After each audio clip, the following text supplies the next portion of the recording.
Bueno, continuamos con el capítulo 3, las transformaciones del siglo XVIII, inicios de la edad contemporánea. El subtema que vamos a ver es la Revolución Industrial, obviamente del libro de Historia Universal para las carreras de Administración Militar y Seguridad Pública del Heroico Colegio Militar. Iniciamos con las generalidades y nos dice, las transformaciones ocurridas en el siglo XVIII alcanzaron también el terreno de la técnica. Se efectuaron a mediados de ese siglo un conjunto de cambios que modificaron la vida del hombre. ¿Modificaron por qué? Porque básicamente es como el antecesor de la vida que hoy tenemos, ya que en esa revolución pensaron inventarse las máquinas y también las industrias, básicamente. Y también nos dice, este proceso que inicialmente se limitó a Inglaterra, o sea que solamente estaba en Inglaterra, más tarde se extendió a Estados Unidos y Francia, Alemania y otros países han sido dominados por la revolución industrial. Pues básicamente los países como vieron que la revolución industrial estaba siendo, por así decirlo, positivo para Inglaterra, empezaron a copiarla básicamente. En Inglaterra principalmente y más tarde en Estados Unidos, la industria fue objeto de una serie de cambios técnicos, debido a los cuales los sistemas de producción manufactura fueron sustituidos por máquinas que aceleraron la producción. Pues básicamente la revolución industrial fue que las máquinas empezaron a sustituir a los humanos, por lo que ahora era mayor eficiencia y menor gasto. Como consecuencia de las mismas, el taller artesanal dio paso a la fábrica. Aparecieron nuevas formas de transporte y se generaron grandes concentraciones industriales y urbanas. La etapa del desarrollo se divide en dos etapas, que la primera sería de 1760 y 1860, que son las fuentes de energía, como el carbón y el vapor de agua, y en 1860 y 1914 las fuentes de energía, la electricidad y la máquina de combustión interna sería como lo más importante. Continuamos con las generalidades de la revolución agrícola y cercamientos. Y nos dice, las primeras transformaciones se produjeron en el campo de la agricultura, ya que en la economía inglesa de principios del siglo XVIII era fundamentalmente agraria. ¿A qué se refiere agraria? Pues que viene del campo, ¿no? Y cerca del 80% de la población se empleaba en labores agrícolas y ganaderas. Y como cambios técnicos agrícolas, se dieron la implementación de la rotación de cultivos, utilizando abono de origen animal y también la incorporación de otros cultivos y el cuidado racional de la ganadería. Los acercamientos ante la creación demandaba de carne y lana, y los ganaderos comenzaron a realizar el cercamiento o cercado de las tierras arables, convirtiéndolas en tierras de pastoreo. Pues el pastoreo es que básicamente los animales anden al aire libre comiendo, ¿no? Es lo que significa. Y esto ocasionó que a los pequeños agricultores, la formación de latifundios. ¿Qué significa latifundios? Pues básicamente es una enorme finca de tierra, obviamente, que está en manos de unos pocos propietarios, y está caracterizada por la baja productividad y escasa inversión, ¿no? Eso es lo que significa latifundios. En base a eso, los campesinos fueron obligados a emigrar hacia las ciudades en busca de subsistencia o de sobrevivir, ¿no? Comercio, pero el comercio triangular. Se había desarrollado un tipo de comercio en el que las plantaciones esclavistas americanas jugaban el papel de enlaces, ¿no? Derivado de eso, se transportaban armas, alcohol y artículos metabólicos hasta África y se intercambiaban por esclavos y marfil. También los esclavos se vendían en América a cambio de azúcar trigo, tabaco y café, que después se vendían en los mercados de Europa. Como siempre, les recordamos suscribirse y darle like al canal para estar enterado al momento de subir un nuevo tema, un nuevo video, para que sean los primeros en verlo y así tengan más tiempo para estudiar debidamente para su examen cultural para el plantel al cual concursa. Seguimos con las causas de la revolución industrial. ¿Por qué se generó o no? La revolución industrial fue generada por la urgencia de mejoras mecánicas en determinados campos de la producción. Como les venía diciendo hace rato, es donde aparecieron las máquinas para simplificar el trabajo humano en términos de productividad y de salarios. Una de las causas fue la demanda de carbón de leña para la fundición de hierro, que nos dice, la producción de madera había disminuido. Hacia 1709, Abraham Darby descubrió que se podía utilizar el carbón de coque en la fundición. La extracción de carbón minero se dificultaba por la acumulación de agua, situación que generó con el tiempo la invención de la máquina de vapor para extraer el agua. Y en los mecanismos en la industria textil se hizo necesario por la demanda de telas de algodón. No se podían fabricar la hilaza suficiente en los tornos de hilar rudimentarios, la causa que llevó a la invención de la máquina para hilar y telar hidráulico.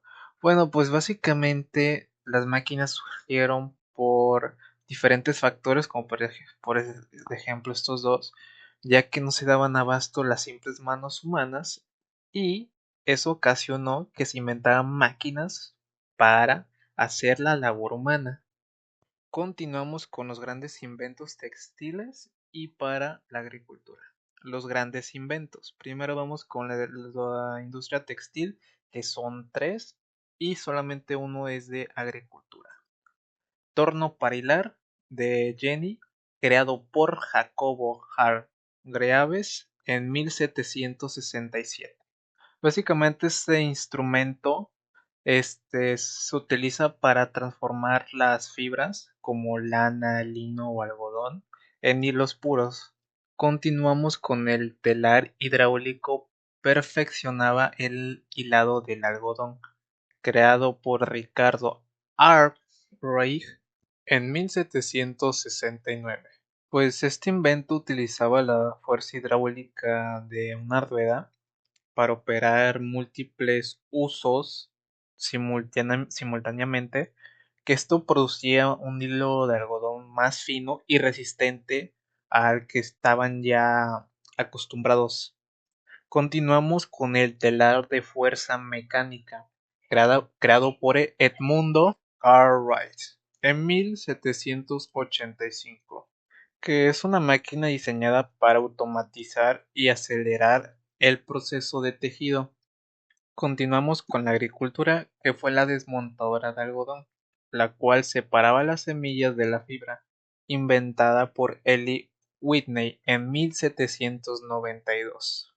Continuamos con los grandes inventos. Vapor, metalurgia, que por si tienen la duda de qué significa, es la técnica por donde se obtiene y tratan los metales. Y transporte. Los grandes inventos. Iniciamos por el vapor y energía. Thomas Newcomb en 1712, primero en emplear la fuerza de vapor en la industria para bombear agua de las minas. Continuamos con Jacobo Watt en 1769 y se perfeccionó en 1785. La máquina de vapor adaptada y perfeccionada que se aplicó por primera vez para mover una hiladora sustituyendo a la energía hidráulica. Continuamos con la metalurgia. Enrique Kors 1784 ideó el procedimiento para afinar o batir el hierro fundido, haciendo posible la producción de hierro forjado, metal con mayor dureza. ¿Qué es metal con mayor dureza? por eso se forja. Y continuamos con transporte. Jorge Stephenson en 1829 proyectó la primera línea de ferrocarril movido por una locomotora de vapor. Continuamos con Roberto Fulton a principios del siglo XIX. Se le atribuyó el invento del barco de vapor comercial y la construcción de ferrocarriles y barcos provocó una gran demanda de hierro, madera, vidrio, etc., propiciando el desarrollo de la ingeniería mecánica y civil. Pues básicamente favoreció el desarrollo de las ingenierías de la mecánica y civil, ya que pues estaban creando nuevas máquinas y con ello tendrían que contratar personas para darles su mantenimiento o saber cómo utilizarlas. Continuamos con los grandes inventos, comunicaciones y segunda etapa. Los grandes inventos para las comunicaciones y agriculturas. Samuel Morse en 1844 inventó el telégrafo e instaló la primera línea telegráfica entre Baltimore y Washington. El telégrafo es un aparato y también sistema de comunicación que transmite mensajes codificados a distancias mediante señales eléctricas o de radio. También tenemos avances en la agricultura. Se crearon mejores arados. El arado es una herramienta que se utiliza para remover o también para aflojar la tierra del suelo. Y rastrillos. Ciro McCormick en 1843 inventó la segadora mecánica, que ahora se puede decir que su equivalente ahora es como los tractores con arados grandes. Y el fin de la primera etapa e inicio de la segunda. En 1856 la primera etapa concluyó cuando Henry Bessemer descubrió el procedimiento para transformar el hierro fundido en acero. Y esto eliminaba al mínimo el porcentaje de carbono. Continuamos con la segunda revolución industrial a mediados del siglo XIX. Como uno de sus inventos tendríamos el desplazamiento parcial del vapor como fuente de energía. También en 1873 la invención de la dínamo transformó la energía mecánica en eléctrica. También con la utilización del petróleo y creación de la máquina de combustión interna. Y otros inventos de la segunda etapa, que Graham Bell en 1876 creó el teléfono y Guglielmo Marconi en 1899 el telégrafo inalámbrico. Consecuencias. Demografía, que básicamente es el estudio de la población. Urbanización y clases sociales. Como todo, obviamente, no es bueno. También, o perfecto, también existen sus consecuencias. Como primera tenemos el trabajo con sus beneficios materiales y sociales. Que tendría nuevos bienes con su elevación del nivel de vida y problemas de desigualdad. Aumento demográfico. La población en Europa pasó de 175 millones en 1800 a más de 400 millones a finales del siglo XIX. Se debió a la mecanización de la agricultura, dietas más abundantes y variadas, y al avance de la sanidad, crecimiento de las ciudades y la urbanización. El desplazamiento de la población rural se debió a la disminución continua de empleos de la mano de obra agrícola por la mecanización del campo. Y con ello llevó a nuevas clases sociales, que la más baja sería la proletariados, que vendían su fuerza de trabajo convirtiéndose en mano de obra asalariada. Es alguien para que trabaja para alguien más básicamente, ya sea un empresario o un empleador, a cambio de obviamente su sueldo. Y con esto quedó sujeto a la pérdida de empleo y a grandes carencias en los barrios bajos. Como segundo tenemos la burguesía industrial, propietarios de fábricas, minas, ferrocarriles, que se constituyó en la clase dirigente o que dirige. Como tercero tendríamos la gran burguesía, que, que es el sector de la burguesía dedicado a las actividades financieras, bancas y con el propósito monopólicos, que es básicamente cuando alguien, a un ejemplo, se adueña del mercado y utiliza ese mercado a su conveniencia para subir o elevar los precios, obviamente favoreciéndose el mismo. Continuamos con el tema de consecuencias, movimientos sociales 1. La intensa explotación y abusos a los trabajadores generaron movimientos sociales, como el ludismo de 1811 y 1816, en el cual fue un movimiento de inconformidad que impulsó la destrucción de los bastidores y telares mecánicos. Se originó por el temor de las personas a ser desplazados por las máquinas. Continuamos con el cartismo, que fue de la primera mitad del siglo XIX en Inglaterra. Conflicto social entre el proletariado, que ya lo vimos anteriormente, y la burguesía industrial, que también ya la vimos, contra los grandes terratenientes, que son personas que tienen grandes extensiones de tierra agrícola, en el cual los obreros solicitaban al Parlamento inglés una reforma o reformas políticas para que sus representantes pudieran ocupar diputaciones. Tomó su nombre por las peticiones en forma de carta. Y por último tenemos el socialismo utópico, que surgió por las lamentables condiciones de vida, por sus jornadas de 12 a 18 horas, también por su mano de obra infantil y femenil y salarios miserables, que en el cual afirmaba que para resolver los problemas era necesario acabar con el individualismo, que es una corriente de pensamiento filosófico y también social que prioriza los intereses, la autonomía y la dignidad del individuo sobre los del grupo o la sociedad.